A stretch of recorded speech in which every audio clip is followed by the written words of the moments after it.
meeting to order. We'll have a pledge and prayer led by Councilmember Larry Zimmerman. Pledge allegiance to the flag of the United States of America and to the republic for which it stands, one nation, under God, indivisible, with liberty and justice for all.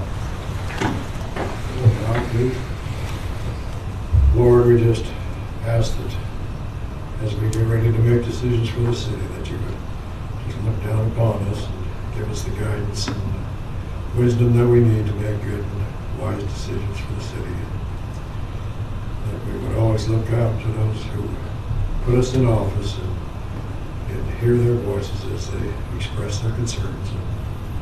And we would do our best to make decisions that would satisfy those concerns. With those that are entrusted with our safety, that you would be with them and keep them safe, and that you would watch over this community as a whole. We ask these things in Jesus' name.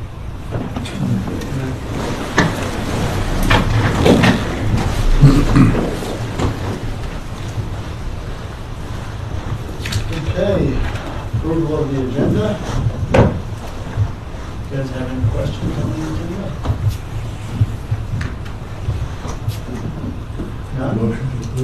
Motion by Larry, second by Sarah. All in favor say aye.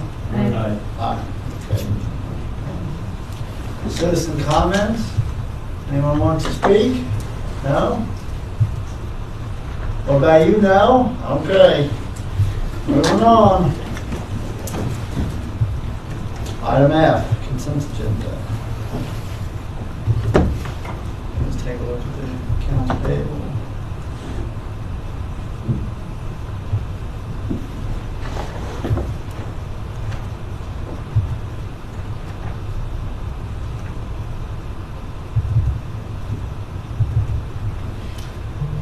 I'll make a motion to approve the consent agenda. Motion by Michael, Second. second by Brent. All in favor say aye.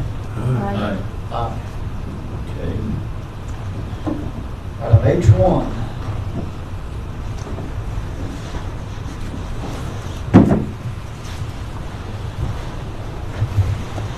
Honorable Mayor and Council, this is our annual cash basis waiver. Kansas cities prescribe to cash basis law, which is a form of modified accrual accounting. It differs slightly from what the super large cities, say Wichita and Johnson County, which utilize GAAP, but for the remainder of us in the state, we utilize cash basis, and it waives the generally accepted accounting principles for 2022 and directs staff, and in this case Matt and Lori, to prepare financial statements and reports on the basis of cash receipts, and it complies with the Kansas cash basis and our budget law. The GAAP waiver and cash basis reporting is performed annually. This last occurred on January 4th, 2021 with Resolution 21-01, waives the generally accepted accounting principles and directs staff to administer and report the financial reports and statements using cash basis and to comply with budget law. Failure to adopt the resolution will require a significant increase to staffing and financial software, as it essentially entails depreciation, and Matt could give you a master's thesis on the difference between the two if you choose. If not, it has been approved as to form by City Attorney Ryan Peck, who wrote the initial resolution, and conforms with KSA 75-1120A, and I actually didn't include the slide because it was way too little. Are there any questions over the resolution waiving of GAAP? Questions? Motion? I will motion to move to adopt the resolution as presented. Motion by Michael, second by Brent. All in favor say aye. Aye. Resolution number 2201.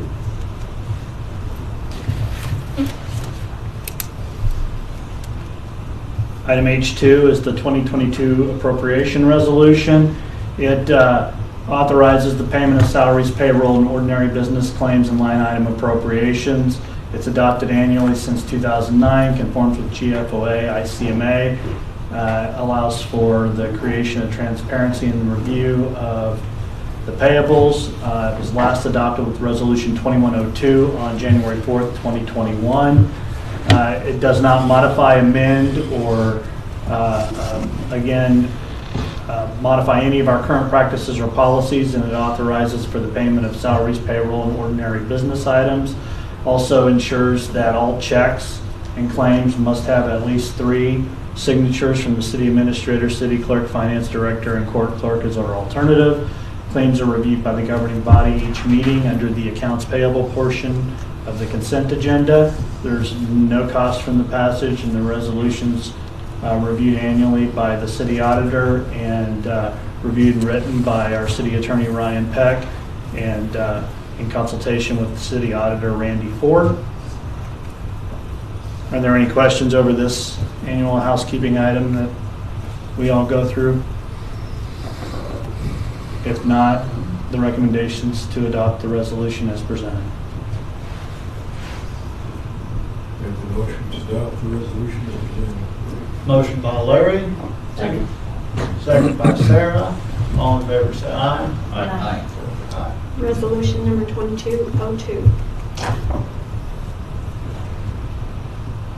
This is our annual review of goals and objectives. This is kind of priming the pump for next meeting, where we'll begin to put these into a calendar for the year ahead. Each year we present the plan to the governing body, reviewing the previous year's goals. That is included as a staff report, Exhibit H3A in your packet. The drivers for these include the city's vision, which is defined by our citizens, the mission, values, and objectives that are defined by the city governing body and city staff, our business plan that was adopted out of our community vision plan for 2017 to 2022, our strategic business process, which we'll go through in a subsequent slide, and you see a rather extensive community vision plan that was adopted in 2014 and will need to be renewed in 2024. We'll use this then to build our capital improvement program. Our vision statement, as defined by our neighbors and community members, is as such: Goddard, a vibrant community, growing and accessible, the destination for a family-oriented, active lifestyle. With the city organization's mission statement being, the mission of the city of Goddard is to work cooperatively and efficiently to provide a vibrant community that is growing and accessible for our neighbors. We aim to be a destination for a family-oriented, active lifestyle. With the values being defined by our employees as people first, stewardship of our position, to be solution-oriented, to work collaboratively, and to be effective and efficient. We created this business plan to categorize the components of the community vision plan, which are identified as amenities and entertainment, high-quality parks and recreation, the beautification of public space, community connectedness, and housing. And then these are just broad general topics with sub-points contained down below.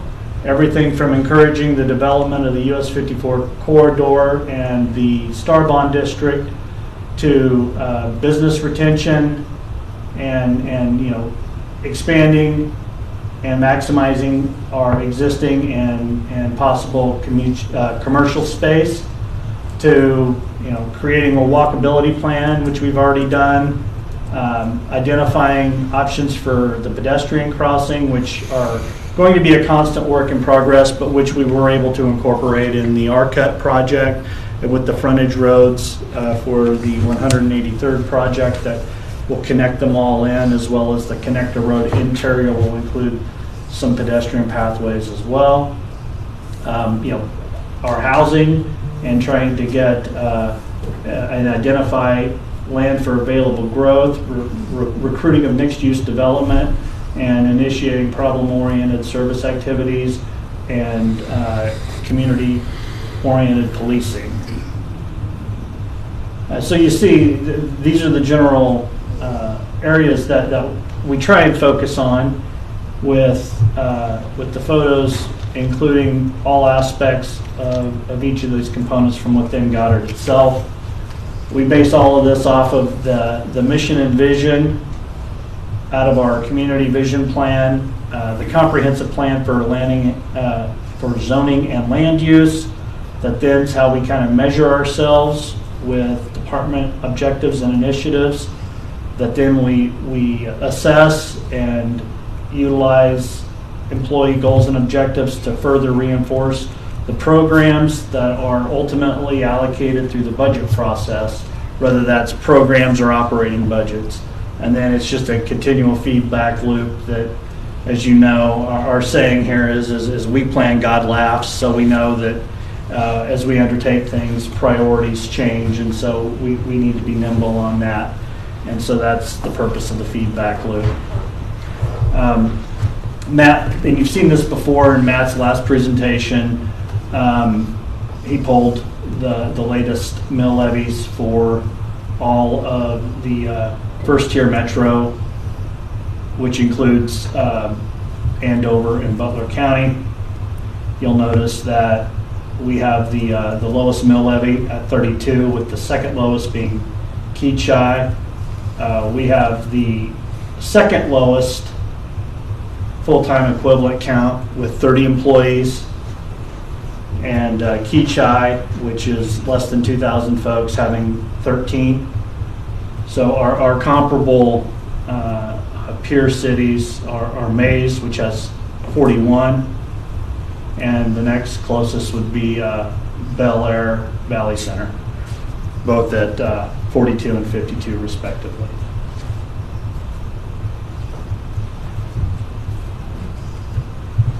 So what we would like to ask, basing your thoughts and comments off of Exhibit H3A, which is last year's goals. If you have anything that you would like to see adjusted or tweaked in that, I know a lot of those are still underway or in process that should be completed here within the next 30 to 60 days, some of those items.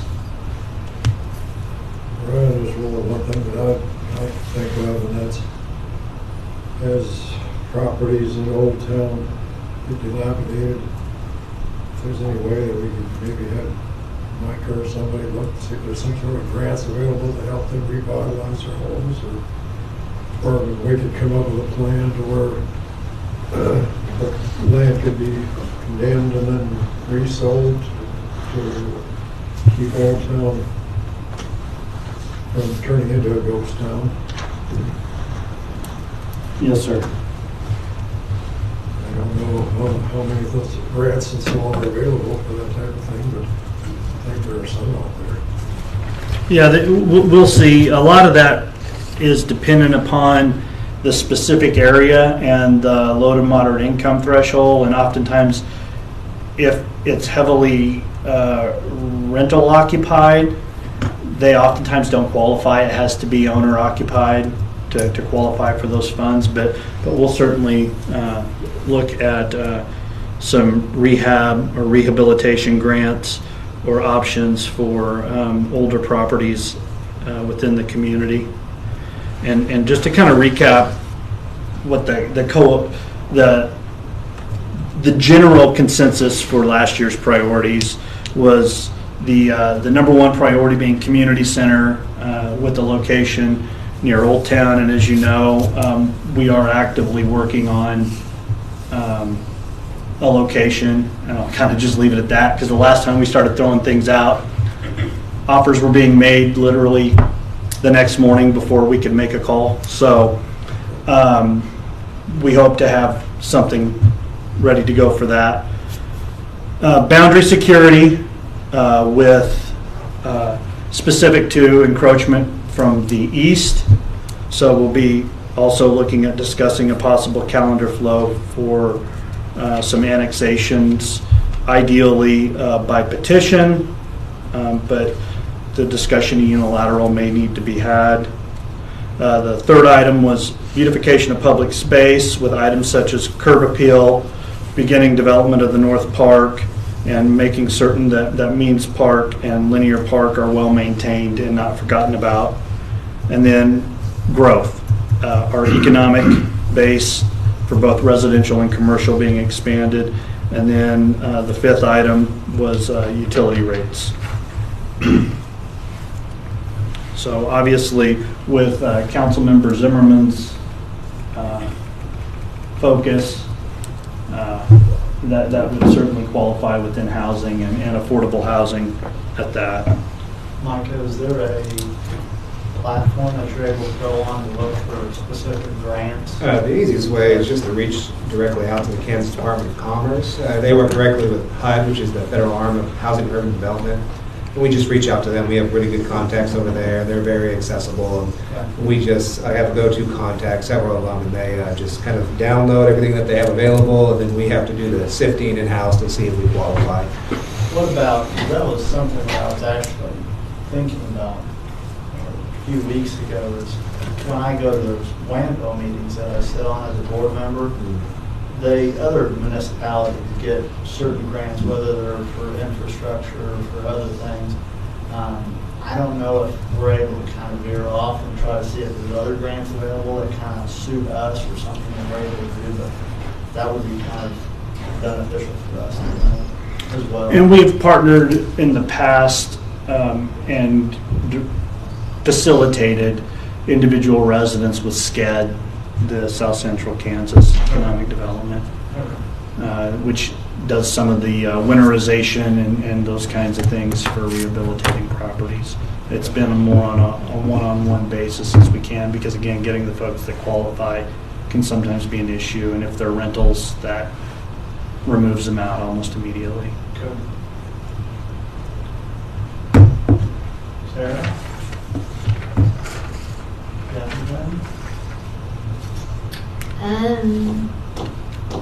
Brian and I had previously talked about when we do annex areas, looking at annexing both sides of the road to eliminate, well, that's your side, you need to fix it, no, it's our side, we're going to fix it, all that, and or it's the townships or the counties or whatever. So in order to facilitate basically the roads being fixed better, ease for the police officers, well, that's county, that's city, things like that. He's looking into what we can do if we can. Just say, yeah, we want it all. 199th used to be like that down by the railroad. Oh, really? The east side was county, and the west side was Goddard. If you were rolling north, you were basically in the county. Really? Weaving the lanes. Well, that's what it sounds. That's what it sounds like. This 215th, 23rd, 167th. That way, there's basically all our borders. Border. Okay. Michael? Yeah, no, I think this still holds for me on the beautification. The Starbond District will help. I was talking with Brian earlier today about the Goddard, Welcome to Goddard sign that it's a little bit Dilapidated. Anyway, so he was sharing with me just with the project going on, that will probably go away. But yeah, I mean, having a more welcome first foot forward when people are actually visiting town and looking around, because they see we have the best schools, and I want it to be a place that they don't just drive through and say, oh, that was Goddard. Oh, okay, cool. We initially had talked about putting that out there by Walmart, a big stone monument type thing welcoming into Goddard. I don't know if that's, How would we get that from KDOT? Because that's a good point, both of you. Oh, we just put it up there. Just stick it up Just stick it there. up there. No, that little area, For giving us after. Mr. Dugan Right. had graciously offered at the time to allow us access for that. KDOT said that we could put it there, but we needed to recognize that if they ever needed the space down the road for anything, Okay. even though we would have accommodated the frontage road, anticipated frontage road plans as a setback in that design, that when we were engaging with some of the community boards, they wanted it located someplace else. And so then actually getting the land became problematic. Hmm. Because that would be about a perfect spot for it right there. Yeah. Who owns the sign location? Did you find that out with the current one? We were reaching out to KDOT, and I don't know if did they get back to us today? No, I haven't got. It's either the Chamber or the Lions Club. Okay. I thought the Lions Club had it. Yeah. And so we'll look at maybe some temporary signage, because right now it's planned to be with the footprint needed for the R-cut. It'll need to be removed. Would you want to, Michael, would you want to try to find a temporary one, or would you want to focus more on doing more of a monument? Well, yeah, because it's going to go away anyways. Right. I mean, just like, yeah, I mean, if we did a monument, yeah, it could always go away just like the current one is. Sure.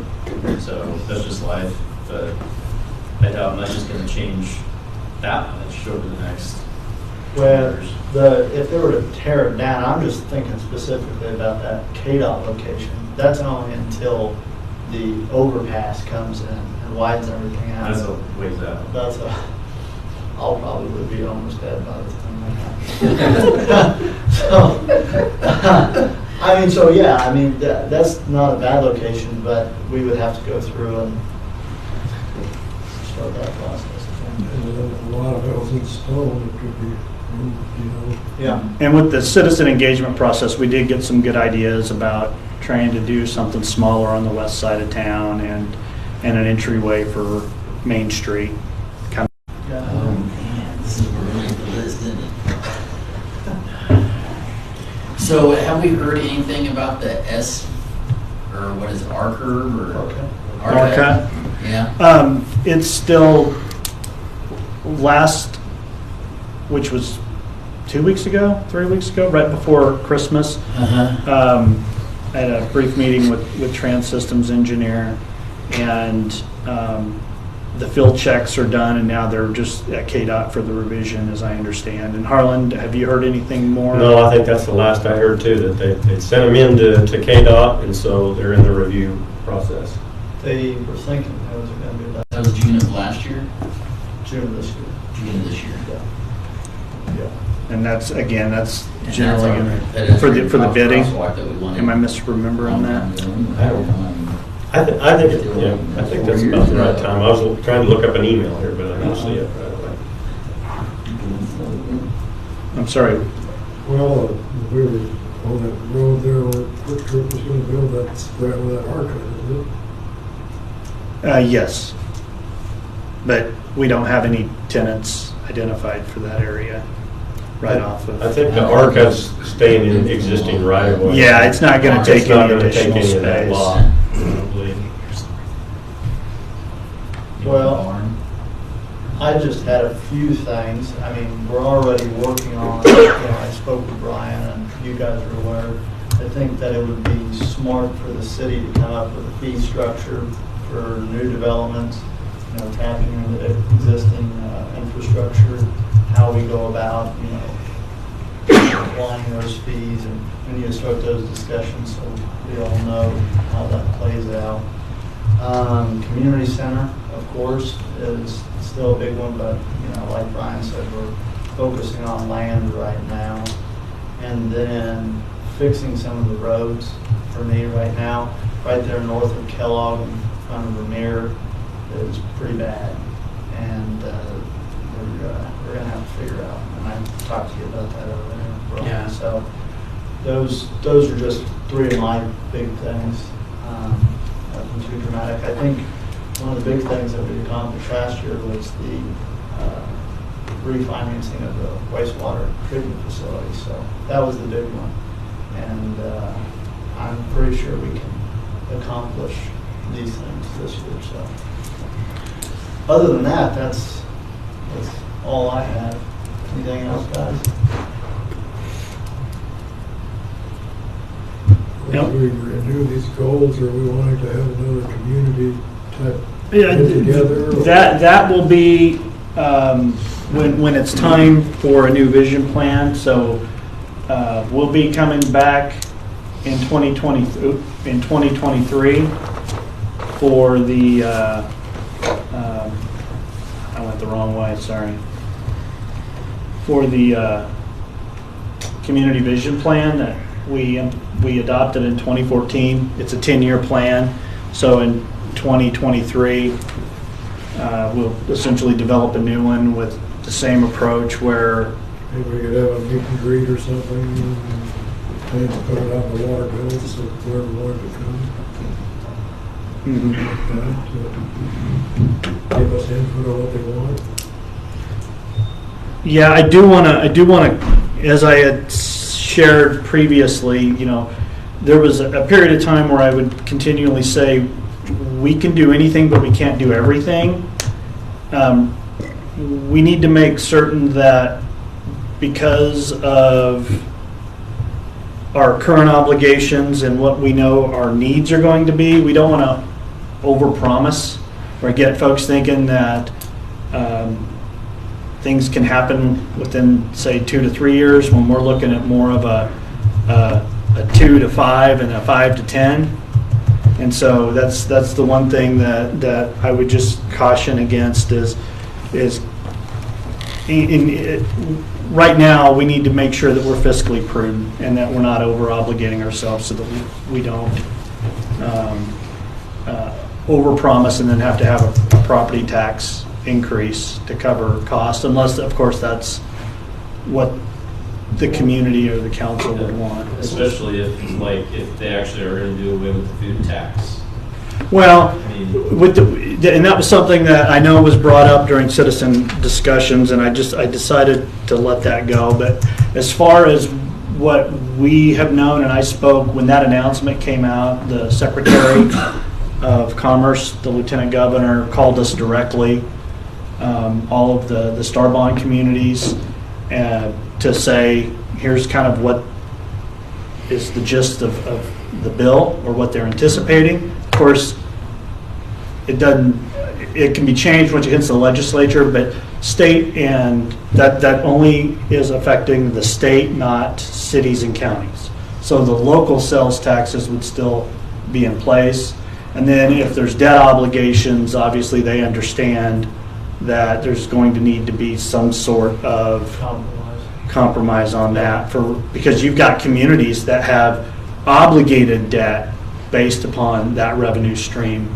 So There's a lot of store bonds across the state that have a Dillon's or Walmart that are buying grocery sales that are supporting. and small towns not in Johnson County, Sedgwick County, that have sales tax for specific improvements. That I think of a previous community that I worked and served, that now our former assistant to is serving in the city of Sterling, and they get significant road improvements based off of their local sales tax, and they have a Dillon's. And part of the reason why Sterling is blessed to have that Dillon's is the Dillon's great-granddad started their general store in Sterling back in the day before moving to Hutch and going big time. So that presence there could significantly harm not just that, but hundreds of other smaller Kansas communities that receive revenue from that. We should take pride in having the second, lowest mill levy in the metro area. That's something to be proud of, and still being able to grow at the same time. So that should be enticing for people that want to come to Goddard. Well, and the thing is if you look, Our daytime population, possibly Maze's. Derby's a league unto itself. They're the largest city in the county after the city of Wichita. But everyone else on this list, our daytime population essentially triples because we're a net importer of jobs and we have the schools, which don't go into, the student counts don't go into that, those calculation mixes. So then we also have US 54-400, which is a significant carrier of traffic on the highways that go through, that you have cities like Derby with K-15, Maze, our traffic counts 4 times what K-96's is at Maze through here. And those are just a general rule, a local destination origin from commuter traffic, where here we've got actual commercial traffic going through. So we have a lot larger service demands and a much smaller population base to serve those demands. Is there anything else you want to talk about?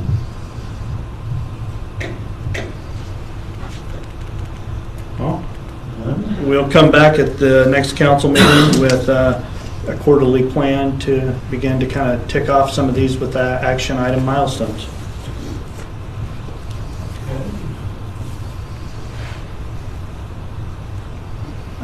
View of the Starbond site taken this morning. You can see the child center coming in. These two are the health club with the hotel water park, and you can see some of the slides that exit the building and go back in, and then you can't quite see the concave roof, which is the actual competitive swimming, and there's a little better view looking straight west with the child care, the water park, the health clubs, and the hotel. And there you get a little bit better view of the competitive swimming venue between the water park and the hotel. You saw this last meeting. There's no new updates. We'll go ahead and keep that on the 20th because I'll let Michael present the updated data for year end in his report next meeting. You can see Arbor Creek still under construction, obviously slowed with the weather.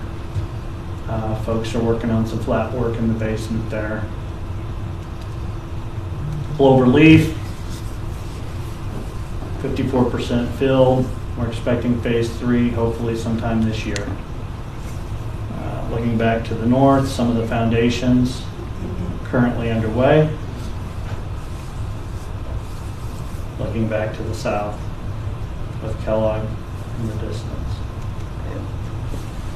Elk Ridge, you can see current active homes under construction there on the far north side of the final phase, with all the lots being sold. This is an older photo of Rusty Creek, as there's been no changes since the last time because of the weather. I want to make you aware that we have our annual sewer cleaning coming up. It'll be scheduled the 5th through the 19th, and we'll be utilizing the Pulse and some additional notification flyers to the residents 24 hours in advance so that they understand to take the necessary precautions if they have some low flow areas. And that includes putting some saran wrap over the toilet if they know that they're really pressure sensitive due to their location.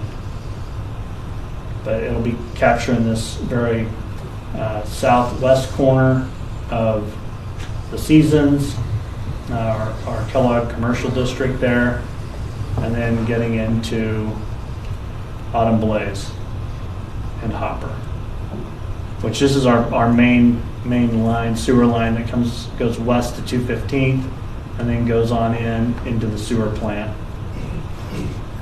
Go ahead. If I may add. Yes, sir. Here, you need the The point. sewer line that runs west of here, excuse me, That runs west out to 215th and down to what would be the Dillon's Warehouse. That will be cleaned during this period also. It's not on this map because it's going to be later due to the winter, and we've got 6 manholes in a field that we have to dig up. So we'll wait till a little bit later in the year to do that, but it's going to be done this time of the And we may look at coming back at that time once they're identified for some funds to raise the manholes.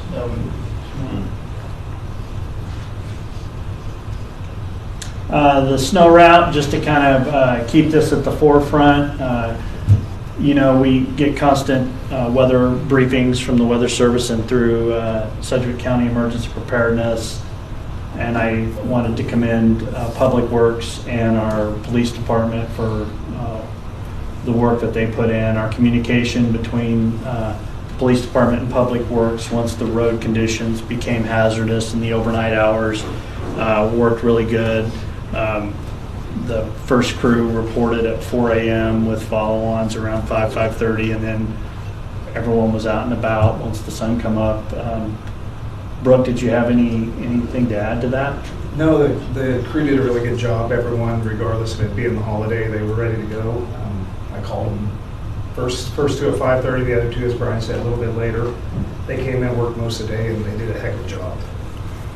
And just as the baby blue is the primary routes, the purple is our secondary priorities, and that's all of our major thoroughfares through the residential areas, with the greens being secondary.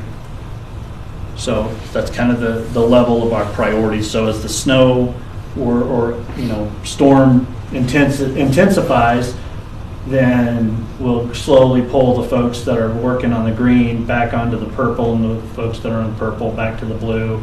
And then, you know, as we know, it's been a while. I think 2018, we were talking beforehand, it's the last time any of us used our snow blowers.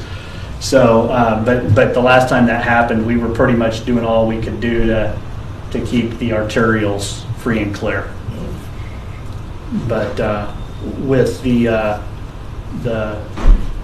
council's priorities in investing in new equipment, quality equipment, we're able to utilize a little bit, you know, making a little more of an investment on the front end so that we can do things like having our fleet of vehicles be able to have snow plows and salt sand spreaders and be able to swap things in and out so that we can really have equipment that's more suited to Kansas winters rather than Minnesota or Maine winters, you know, where we don't need both of our dump trucks or more dump trucks with snow plows. It's good to have 1 or 2 of those, but having an entire fleet is really not cost effective for the types of winters that we have in our tax base. So we, as users and folks that have to use that, we thank the council for your commitment to giving us the right tools for the job that we have.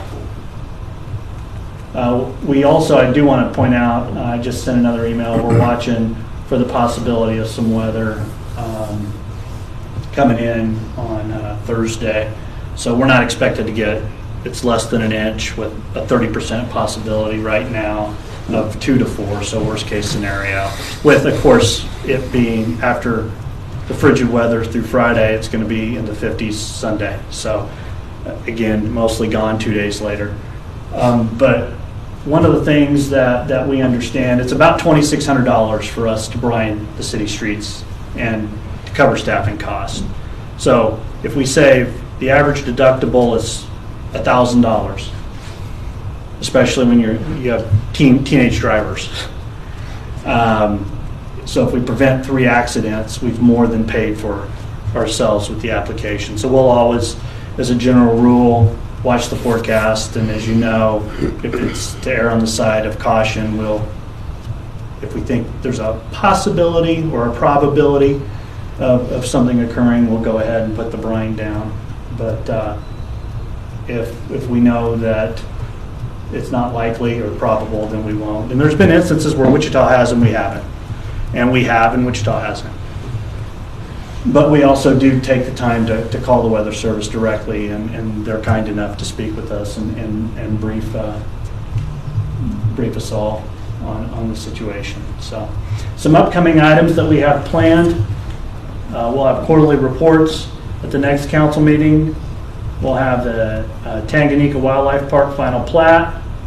We'll have the appointment of mayor and vice mayor for 2022 to 2024. We'll have the consideration of the sale of ground at 199th and 23rd to Mr. Barb Armstrong. February, we'll have our equity and benefit fee structure discussion on February 7th, which gets back to some of the items brought up here this evening. We'll have our multi-factor authentication compliance presented on February 7th, and then we'll have our budget outlook and CIP discussion on both the 7th and the 21st, with beginning to clean up some of the municipal code with administrative ordinances, kind of tying everything together with our charter ordinances and policies.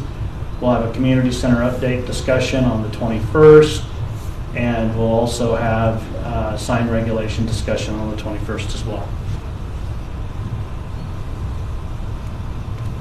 And I would like to take this time to thank Lance for his service as our interim chief, and to announce his promotion from interim to chief effective today. So, thank you.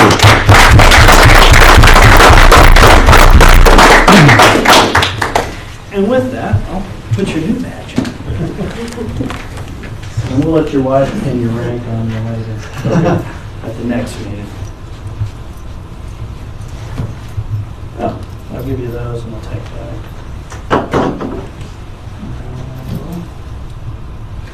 I won't give you blood rings. Thank you. That's easier than it looks. Yeah. All right, thank you. Thank you. Thank you. Very much.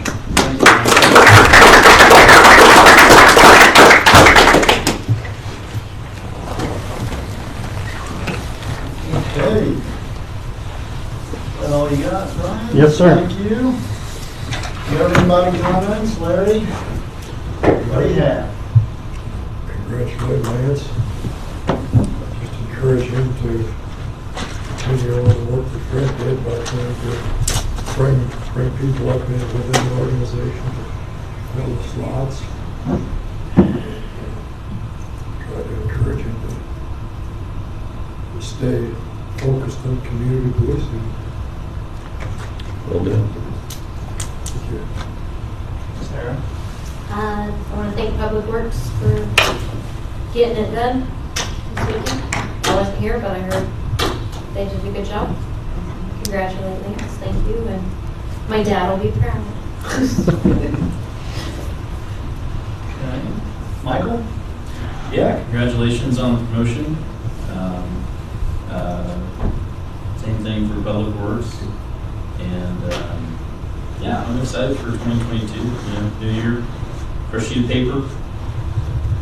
I'm excited. Brett? Good job, that's good.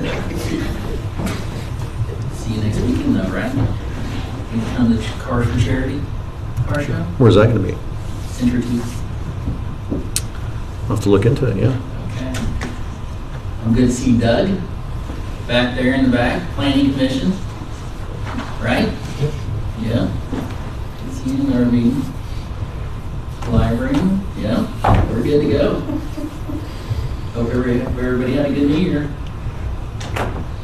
Well, I can't say much more than the rest of the governing body said. Lance, thank you. Thank you for everything you do.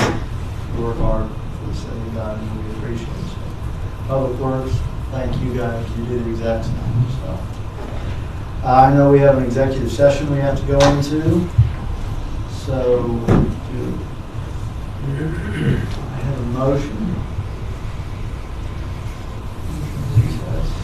A motion to recess into executive session for consultation with an attorney on matters that would be deemed privileged in attorney-client relationship to include the city attorney, city administrator, and city engineer, to reconvene the open meeting in the city council chambers at 8:05.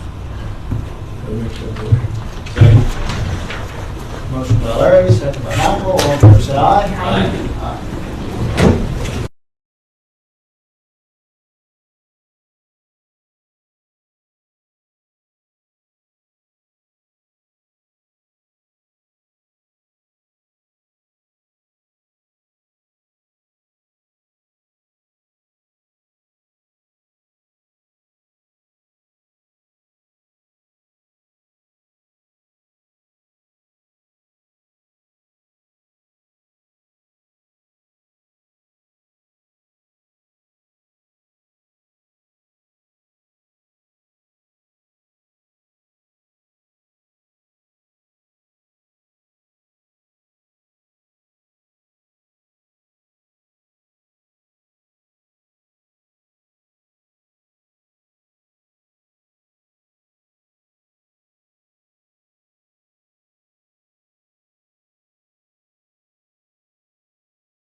Okay, let the record show that there is no binding action taken during the executive session.